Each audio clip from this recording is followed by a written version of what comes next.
بما مدد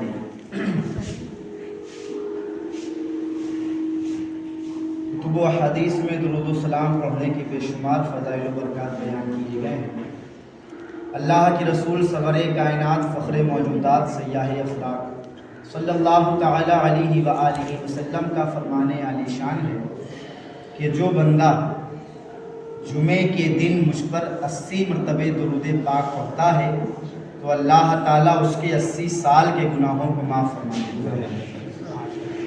جمعے کے دن 80 مرتبہ درود پاک پڑھنے والے کے 80 سال کے گناہ معاف ہو جاتے ہیں۔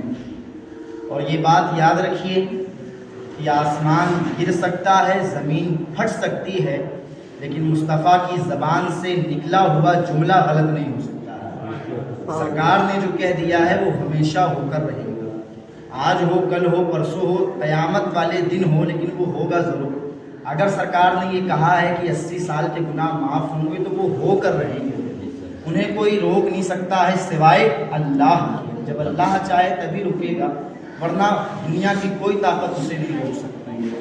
تو ہمیں اور آپ کو چاہیے کہ درود پاک پڑھتے رہنا چاہیے اور درود شریف کی کثرت کرتے رہنا چاہیے۔ تو آئیے کچھ سننے اور سنانے سے قبل سرکار نامدار مدینے کے تاجدار دو عالم کے مالک و مختار، کالی کالی کمینے میں چھپانے والے آقا، لمبے لمبے ہاتھوں سے بھیگ دینے والے آقا، شفاعت دلانے والے آقا، مغفرت کرانے والے آقا، جنت میں ساتھ لے جانے والے آقا، جہنم سے باہر نکلوانے والے آقا، جناب احمد مجتبی محمد مصطفیٰ صلی اللہ تعالی علیہ وآلہ وسلم کی پیاری پیاری بارگاہ مقدس پناہ میں ایک بار پورا مجمع بڑے ہی ادب و احترام کے ساتھ بارگاہ رسالت میں درود پاک کا ہدیہ پیش کریں اور پڑھے بآواز بلند اللہم صلی علی سیدنا محمد وآلہ الکرام وبارک وسلم صلاۃ و سلام علیک یا رسول اللہ صلی اللہ تعالی علیہ وآلہ وسلم۔ چاند کی 3 تاریخیں، کتنی؟ 3۔ مہینہ چل رہا ہے شعبان کا، کون سا؟ شعبان، رمضان سے پہلے جو آتا ہے۔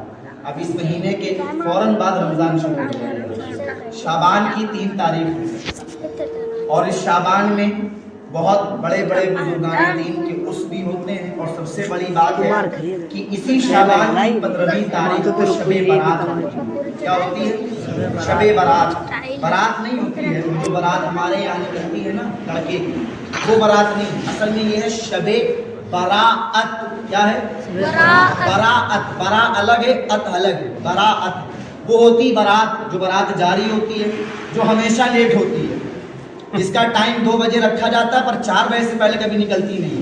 اور یہ تو خیر گاؤں کا میں بتا رہا ہوں، ہمارے یہاں کارڈ میں لکھا جاتا ہے، شہروں میں چونکہ رات کی شادی ہوتی ہے، کارڈ میں لکھے ہیں وہ جناب علی کی برات نکل جائے گی 8 بجے، برات نکل جائے گی 8 بجے۔ پتہ چلا 11 بجے دولہا جو ہے بیوٹی پارلر میں بیٹھا ہوا ہے، 11 بجے دولہا اس کا فیشیل ہو رہا ہے، ابھی وہ تیار نہیں ہوا ہے۔ اب جب تک دولہا ہی نہیں تیار ہے تو برات کا ہے کی؟ جب تک بھائی دولہے سے برات ہوتی ہے اور دولہے سے براتی ہوتے ہیں، جب تک دولہا ہی نہیں ریڈی ہوگا تو کائے کے براتی کائے کے جناتی۔ تو برات جو ہوتی ہے وہ ہمیشہ لیٹ ہوتی ہے، لیکن یہ جو براعت ہے یہ برات نہیں ہے۔ براعت کا مطلب ہوتا ہے چھٹکارا۔ براعت کا مطلب ہوتا ہے چھٹکارا، کسی چیز سے پیچھا چھڑانا، کسی چیز کو اپنے سے الگ کر دینا۔ تو یہ شب براعت کو شب براعت اس لیے کہتے ہیں کیونکہ اس رات میں اللہ تعالیٰ اپنے گناہگار بندوں کو جہنم سے چھٹکارا عطا فرما دیتا ہے، اپنے گناہگار بندوں کو جہنم سے چھٹکارا عطا فرما دیتا ہے اور جہنم سے بالکل دور کر دیتا ہے۔ یہی وجہ ہے کہ شعبان میں اللہ تعالیٰ نے برکتوں رکھی ہیں۔ آج 3 تاریخ ہے، کل 2 تاریخ تھی۔ امام علی مقام امام حسین رضی اللہ تعالیٰ عنہ کی ولادت بھی اسی مہینے میں ہوئی، اور ہمارے اور آپ کے امام کون؟ حضرت امام اعظم ابو حنیفہ رحمۃ اللہ علیہ، آپ کا عرس بھی اسی مہینے میں ہوتا ہے۔ واقعہ کچھ یوں ہے کہ ابھی دلی میں آپ نے دیکھا، اگر آپ لوگ سوشل میڈیا سے واقف ہیں تو دلی میں ابھی کچھ دنوں پہلے ایک ڈیبیٹ ہوئی تھی، کسی کو معلوم ہے؟ ایک ڈیبیٹ ہوئی تھی نا۔ ڈیبیٹ کس موضوع پر ہوئی تھی؟ خدا ہے یا نہیں۔ تو وہ ڈیبیٹ میں جو ایک ملحد تھا یعنی جو یہ کہہ رہا تھا کہ خدا نہیں ہے وہ تھا جاوید اختر، بہت بڑا فلم انڈسٹری کا وہ لیکھک ہے، رائٹر ہے، اور پہلے تو خیر وہ اللہ کے اذن کو سمجھتا تھا اور اللہ کو بھی مانتا تھا، لیکن حقیقت بات یہ ہے کہ خدا جب دین لیتا ہے تو عقلیں چھین لیتا ہے۔ اس کے پاس لکھنے کی عقل تو ہے، رائٹنگ کی عقل تو ہے، وہ لیکھک تو بن گیا پر وہ اللہ کا بندہ نہ بن پایا، لیکھک بن گیا پر اللہ کا بندہ نہ بن پایا۔ تو ایک طرف جاوید اختر تھا اور ایک طرف دیوبند کے ایک عالم تھے جن کا نام ہے مفتی شمائل ندوی۔ مفتی شمائل ندوی، وہ مناظرہ چل رہا تھا، ڈیبیٹ جسے انگریزی میں کہتے ہیں۔ تو اب اس نے جاوید اختر نے ایسے ایسے سوال رکھے کہ ہمیں لگتا ہے، یعنی عوام، آپ لوگوں کی بات کر رہا ہوں، کہ آپ لوگوں کو ایسا لگے گا کہ اوہ جاوید اختر نے تو بڑے کرے سوال رکھ دیے یار، مفتی صاحب نے تو بڑا کرارا جواب دے دیا۔ حالانکہ ایسا کچھ نہیں ہے۔ جاوید اختر کے سوال کسی علم والے کے لیے ایک ناخون کے برابر کی بھی حیثیت رکھتے ہیں۔ جاوید اختر نے ایسے بیہودہ سوال کیے ہیں نا کہ ان کا جواب ایک علم والا بچہ بھی دے سکتا ہے، ایک ہمارے مدرسے میں پڑھنے والا طالب علم بھی دے سکتا ہے۔ اس نے ایسے چھوٹے چھوٹے سوال کیے ہیں، اور چونکہ عوام تو بھائی اس کو نہیں معلوم ہے، تو عوام کو یہ لگا کہ نہیں سوال بہت کرنے ہیں، جواب بھی کرنا ملا۔ بہرحال یہ آج سے چالو نہیں ہے کہ خدا ہے یا نہیں، یہ سرکار کے زمانے سے چل رہا ہے۔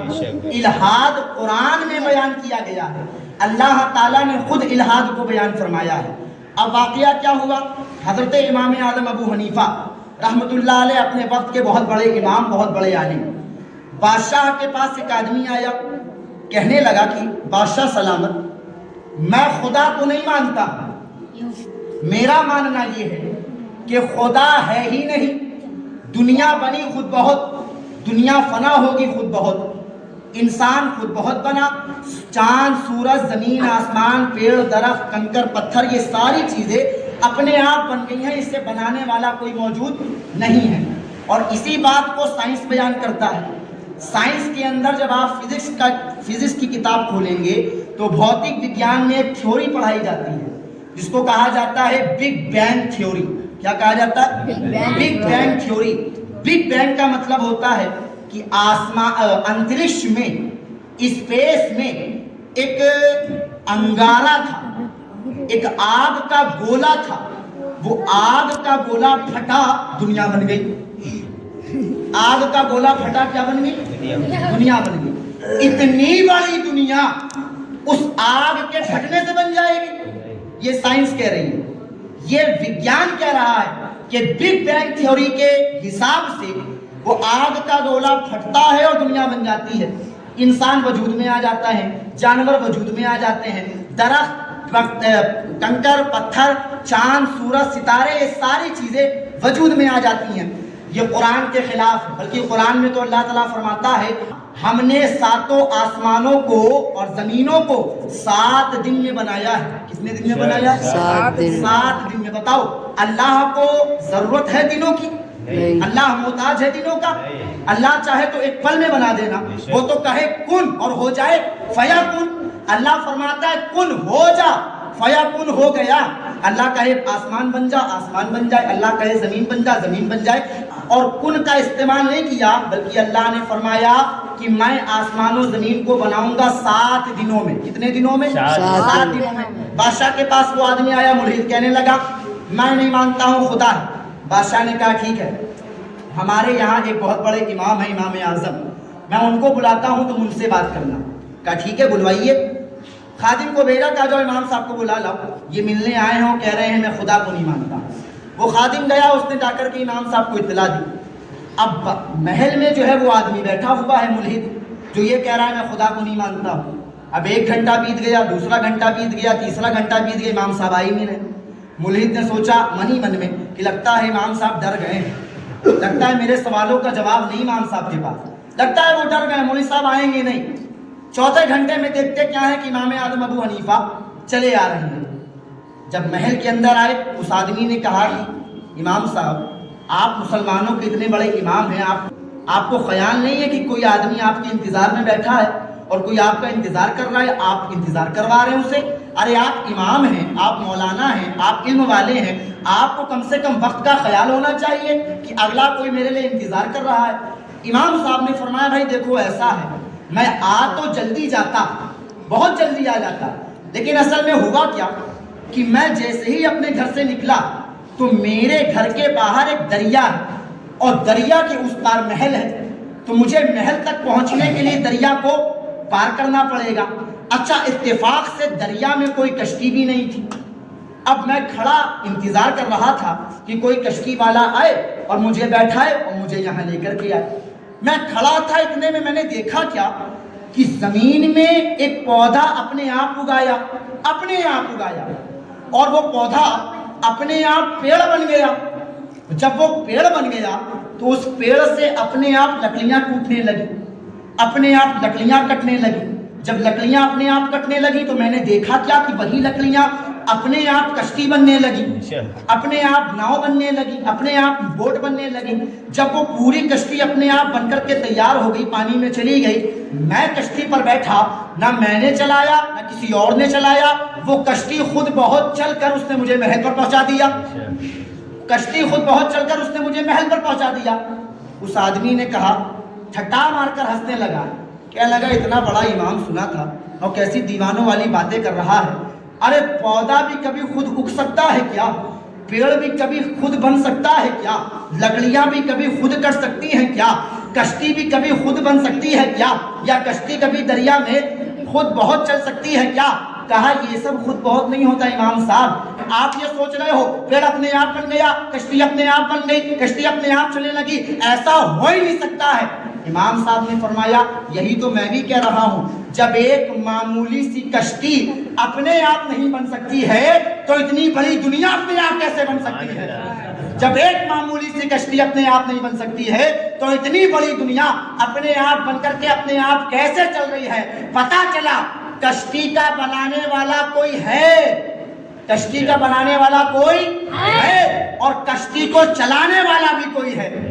کشتی کو بنانے والا بھی کوئی ہے اور کشتی کو چلانے والا بھی کوئی ہے. یہ بات الگ ہے کہ کشتی کو بنانے والا کوئی اور ہوتا ہے, کشتی کو چلانے والا کوئی اور ہوتا ہے, لیکن میرا رب وہ ہے جس نے دنیا بنائی بھی ہے اور چلا بھی میرا رب رہا ہے. میرے رب نے دنیا کو بنایا ہے اور میرا رب ہی دنیا کو چلا رہا ہے.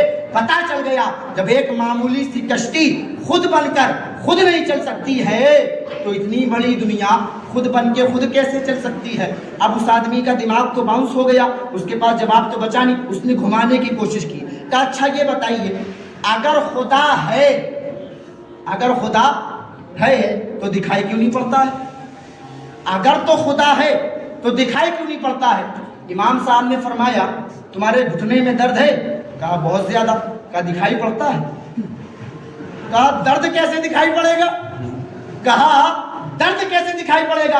امام صاحب نے فرمایا پتہ چلا درد دکھائی نہیں پڑتا ہے پر ہوتا تو ہے نا, دکھائی نہیں پڑتا ہے پر ہوتا تو ہے. اسی طرح سے خدا دکھائی نہیں پڑتا ہے پر ہے خدا, خدا ہے دکھائی نہیں پڑتا ہے وہ الگ بات ہے. کہا اچھا اگر ایسی بات ہے تو یہ بتائیے اگر خدا ہے تو خدا کا رخ کس طرف ہے؟ کیا خدا ایسے ہے یا خدا ایسے ہے یا خدا ایسے ہے یا خدا ایسے ہے یا پھر ایسے ہے؟ خدا کا رخ کس طرف ہے؟ دائیں بائیں آگے پیچھے اوپر نیچے, کدھر ہے خدا؟ امام صاحب نے چراغ جلایا, چراغ, کہا بتاؤ اس چراغ کا رخ کس طرف ہے؟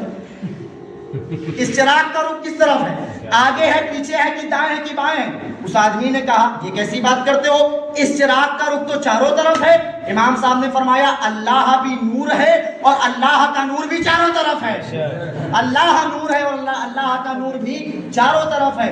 کہا اچھا اگر ایسی بات ہے تو یہ بتائیے اگر خدا ہے تو خدا سے پہلے کیا تھا؟ اگر خدا ہے تو خدا سے پہلے کیا تھا؟ امام صاحب نے فرمایا 10 سے الٹی گنتی گننا شروع کرو. اس نے کہا 10 کا اور گنو, کا 9 کا اور گنو, کا 8 7 6 5 4 3 2 1. کہا ایک کے بعد اور گنو، کہا ایک سے پہلے تو کچھ ہے ہی نہیں۔ امام صاحب نے فرمایا اللہ بھی ایک ہے، اللہ سے پہلے بھی کچھ نہیں ہے، اللہ بھی ایک ہے، اللہ سے پہلے بھی کچھ نہیں ہے۔ پتہ چل گیا نہ دکھنا نہ ہونے کی دلیل نہیں ہے۔ یہ امام اعظم ابو حنیفہ کی ذہانت کا حال ہے، امام اعظم ابو حنیفہ کے علم کا یہ حال ہے کہ آپ ملحد کو ایسے سمجھاتے تھے اور ایسے بتاتے تھے۔ اسی طرح کہ امام صاحب خود فرماتے ہیں کہ مجھے جو اتنا علم حاصل ہوا یہ ایسے ہی نہیں حاصل ہوا، بلکہ میں نے قرآن پر عمل کیا۔ کیا؟ قرآن میں اللہ تعالیٰ فرماتا ہے لَإِن شَكَرْتُمْ لَأَزِيدَنَّكُمْ، فرمایا جو میرا شکر کرتا ہے میں اس کی نعمت کو اور بڑھا دیتا ہوں۔ جو اللہ کا شکر کرتا ہے اللہ اس کی نعمت کو اور بڑھا دیتا ہے۔ اب ایک بات بتائیے، اگر اللہ نے ہمیں ایک نعمت دی، ایک نعمت سے مراد آپ کچھ بھی لے سکتے ہیں، اولاد بھی نعمت ہے، مال بھی نعمت ہے، حلال مال، حرام کا مال نعمت نہیں ہے۔ حرام کا مال تو زحمت ہوتا ہے، جو آپ پسینہ بہا کر حلال کما کر لاتے ہیں وہ نعمت ہوتا ہے، اور وہ بھی تب نعمت ہوتا ہے جب آپ ضرورت بھر کا کماتے ہیں۔ جب ضرورت سے زیادہ بندہ کمانے لگے نا تو وہ نعمت کا مال بھی زحمت بن جایا کرتا ہے، وہ نعمت بھی زحمت بن جاتی ہے۔ اتنا کماؤ جتنے میں آپ کا بدن چھپ جائے، اتنا کماؤ جتنے میں آپ کی کمر سیدھی رہے، اتنا کماؤ جتنے میں آپ کا سر ڈھکا رہے، سر چھپا رہے۔ اتنا نہ کما لو کہ میرے آقا نے فرمایا دنیا میں کچھ لوگ ایسے تھے جو دنیا سے جب جائیں گے تو وہ جاتے وقت رو رہے ہوں گے، دنیا چھوڑتے وقت وہ رو رہے ہوں گے۔ کیوں رو رہے ہوں گے؟ جب وہ دنیا چھوڑیں گے اپنے بستر پر لیٹے ہوں گے تو وہ کیا دیکھیں گے؟ وہ دیکھیں گے ان کے گھر میں فریج رکھی ہوئی ہے، وہ دیکھیں گے ان کے گھر میں واشنگ مشین رکھی ہوئی ہے، وہ دیکھیں گے ان کے گھر میں اے سی لگا ہوا ہے، وہ دیکھیں گے ان کے گھر میں ٹائلس لگے ہوئے ہیں، وہ دیکھیں گے ان کے گھر میں صوفے رکھے ہوئے ہیں۔ وہ بندہ رو رہا ہوگا اور یہ سوچتا ہوگا کہ کیا میں نے ٹی وی فریج کے لیے اپنی زندگی کو برباد کر دیا، کیا میں نے ٹائلس اور صوفے کے لیے اپنی زندگی کو برباد کر دیا۔ کاش یہ ٹی وی اور فریج خریدنے سے بہتر یہ تھا کہ میں یہ سارا وقت اللہ کو راضی کرنے میں لگا دیتا، یہ سارا وقت میں اللہ کو راضی کرنے میں لگا دیتا تو آج میری موت میرے لیے معراج بن جاتی۔ تو مسلمانوں وقت ابھی بھی ہے، توبہ کا دروازہ کھلا ہوا ہے۔ اللہ فرماتا ہے ایک بار آ جاؤ میری بارگاہ میں اور سچے دل سے توبہ کر لو، اللہ فرماتا ہے میں تمہارے سارے گناہوں کو معاف فرما دوں گا، ایک بھی گناہ تمہارے دامن میں رہ نہیں جائے گا، تمہارا دامن بالکل پاک و صاف ہو جائے گا۔ شرط یہ ہے کہ توبہ سچی ہونی چاہیے، معافی سچی ہونی چاہیے، اور جب بندہ اللہ کی بارگاہ میں معافی مانگتا ہے تو اللہ بھی خوش ہوتا ہے، اللہ کا نبی بھی خوش ہو جاتا ہے۔ اللہ کی بارگاہ میں دعا ہے مولا پاک جو کچھ سنا ہے اس کو یاد رکھنے، اس پر عمل کرنے اور اسے دوسروں تک پہنچانے کی توفیق عطا فرمائے۔ آمین۔ وآخر دعوانا الحمدللہ۔